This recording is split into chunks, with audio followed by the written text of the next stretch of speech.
i7 ગુજરાતનો અવાજ। નમસ્કાર દર્શક મિત્રો, i7 ન્યૂઝ ગુજરાતીની સાથે હું છું આપની સાથે પાયલ બામભણિયા। તો જોઈએ આજના મહત્વના સમાચાર। મોરા ગામેથી મોડા ભરેલી પિકઅપ પત્રકાર દ્વારા સંજેલીમાં ઝડપાતા તંત્ર સામે અનેક સવાલો ઊભા થયા છે। મોડાના જથ્થા સાથે પિકઅપ ઝડપાઈ, ચાલક ફરાર।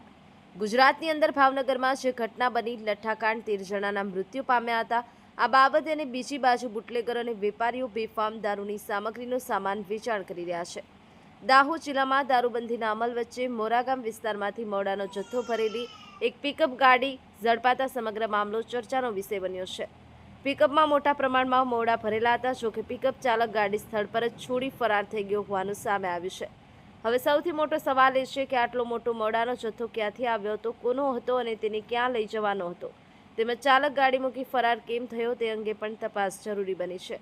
મોડાનો ઉપયોગ ગેરકાયદેસર દારૂ બનાવવામાં થતો હોવાના કારણે સમગ્ર મામલો ગંભીર છે।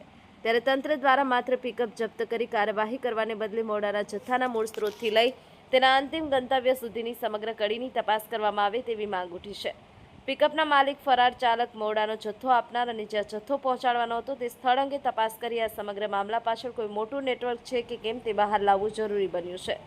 દારૂબંધીના અમલ વચ્ચે મોડાની હેરફેર અને પિકઅપ ચાલકના ફરાર થવાના બનાવે અનેક સવાલો ઊભા કર્યા છે। હવે તંત્ર આ મામલે કેટલી ઊંડાણપૂર્વક તપાસ કરે છે અને સાચી હકીકત બહાર લાવે છે તેના પર સૌની નજર છે। i7 news Gujarati, Dahod.